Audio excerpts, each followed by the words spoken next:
হৃদয়ের ভিতরে কামনা থাকলে ভক্তি লাভ করা সম্ভব নয়, তিনি উপলব্ধি করেছেন, কিন্তু এখনো হৃদয়ের ভিতরে আছে, এজন্য তিনি দূরীভূত করতে পারেননি। কিন্তু এই কথাও সর্ববিধ সাধু সঙ্গের মাধ্যমে এই প্রকার হরিনাম সংকীর্তন, হরিকথা শ্রবণ কীর্তন করতে করতে করতে ধীরে ধীরে কি হবে, হৃদয়ের এই সমস্ত মলিনতা দূরীভূত হবে।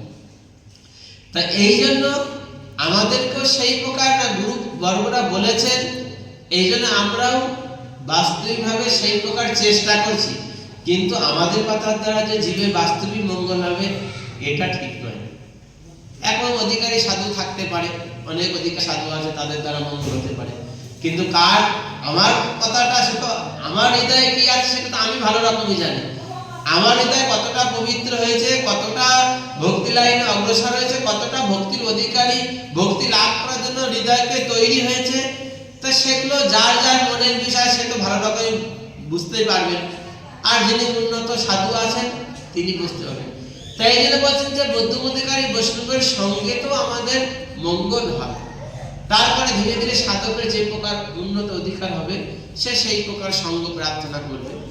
তাই জন্য আজ এই বিশেষ তিথিতে আমরা সকলেই সমবেত হয়েছি এবং আমাদের স্বর্গীয় মৃণালকান্তি রায়ের চরণে আমি এতটুকু পুষ্পাঞ্জলি প্রদান করি, তিনি ওই জগৎ থেকে যেন আশীর্বাদ করে আমরা আমাদের পরম্পরায় এবং গুরুদেবের আদর্শ বিচারধারা পথে যেন জন্ম জন্মান্তরে গুরুপাদ পদ্মের সেবা এবং সেই আদর্শ পথেই চলতে পারে।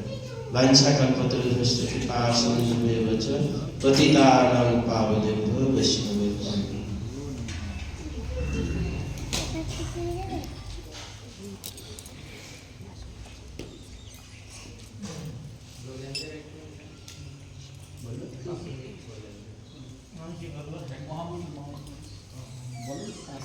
বলুন